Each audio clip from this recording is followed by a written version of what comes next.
ரெட்டலையை எதிர்த்து போட்டியிட்டு வெற்றி பெற்றால்தான் ஜனநாயக நாட்டில் அம்மாவுடைய கட்சியை காப்பாற்ற முடியும். அதுதான் யதார்த்த உண்மை. ஆட்சியாளர்களுக்கு முன் என்ன நடந்தது? இப்போ அது ஒண்ணும் இல்ல, போலீஸ் கொஞ்சம் புரிஞ்சிக்காம டென்ஷன்ல இருக்காங்க. அவங்க அந்த ஆளும் திமுக அரசோட ஏதாவது பிரஷர் இருக்கலாம். வேன்ல 3 பேர் தான் இருக்கலாம், 4 பேர் தான் இருக்கணும்னாங்க. அவங்களெல்லாம் நான் வேனை விட்டு இறங்க மாட்டாங்க. ஒரு 2-3 பேர் கூட உட்கார்ந்துருந்தாங்க. அதை அவங்க புரிஞ்சிக்கல. அவங்கள இறக்கி விட்டோம், அப்புறம் வந்துட்டோம். டைம் லேட் பண்ணாதீங்க, விடுங்க அப்படின்னு. என்னை பத்தி உங்களுக்கு எல்லாம் தெரியும், அவங்களுக்கு தெரியல.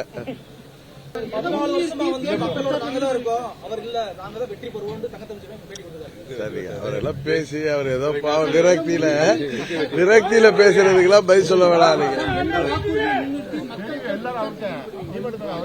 அதாவது ஏற்கனவே நான் இந்த தொகுதியில் இருந்தப்ப உங்களுக்கு தொகுதி நலனுக்காக, அப்புறம் அம்மா இருந்தாங்க, நம்ம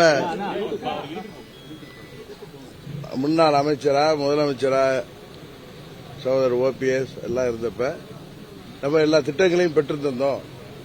இப்ப அம்மா அவர்கள் நம்மோடு இல்ல. ஆனா இந்தியாவின் பிரதமர் நமது கூட்டணியில் இருக்கிறார்.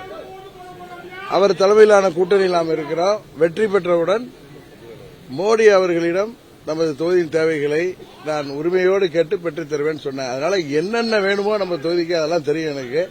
நம்ம தொகுதியின் வளர்ச்சிக்கும் தொகுதிக்கு தேவையான அடிப்படை திட்டங்கள், இன்னும் நேற்று கூட போன நாராயணதேவன்பட்டியில அந்த பெண்கள்லாம் நின்று இன்னும் இங்க எங்களுக்கு டாய்லெட் வசதி கூட இல்ல அப்படின்னு கேட்கறாங்க. அதே மாதிரி இருக்கிறதெல்லாம் இன்னும் சரி பண்ணணும்.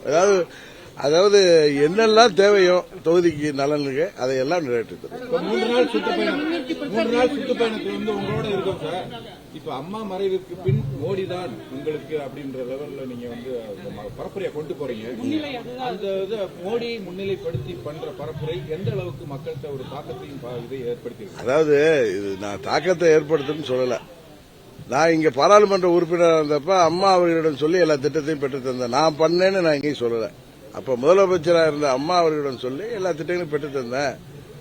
இப்ப அம்மா அவர்கள் நம்மோட இல்ல, இருந்தாலும் மோடி அவர்கள் இருக்கிறார்கள். இப்ப ஸ்கீம்ஸ் நான் ஒரு எம்பிங்க, வெற்றி பெற்ற எம்பி, அரசாங்கம் தானே செய்ய முடியும்.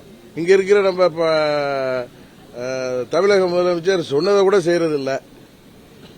என்ன நினைக்கிறீங்க? அதனால இந்தியாவின் பிரதமர் தான், பிரதமருக்கான தேர்தல், பிரதமரிடம் சொல்லி நமது தொகுதியின் தேவைகளை பூர்த்தி செய்வோம். இதுல முன்னிருக்கிற இதுல இந்த தேர்தலை மோடியை முன்னிறுத்தி தானே எங்க கூட்டணி. அதனால இதுல நீங்க ஏதோ இது சொல்றீங்க, நான் யதார்த்த உண்மையை நான் சொல்றேன். அப்ப அம்மா இருந்தாங்க சார். அம்மா எங்க நம்ம தொகுதி தேவைகள்லாம் நாங்க அவங்க மூலம் நிறைவேற்றி தந்த, இதான உண்மை. இப்ப அம்மா அவர்கள் நம்மோடு இல்லை. கிளியரா தமிழ்ல தானே சொல்றேன். சாதாரண பாவரருக்கு புரியுது. அது தலையாட்டுறாங்க, கை தட்டுறாங்களா? நீங்க ஒவ்வொரு ஊர்லயும் போய் ஒவ்வொரு கிராமத்திலையும் போய் நான் என்ன செஞ்சேன்னு நீங்க மக்கள்கிட்ட கேளுங்க. அது இல்ல, அது மாத்திரம் இல்ல,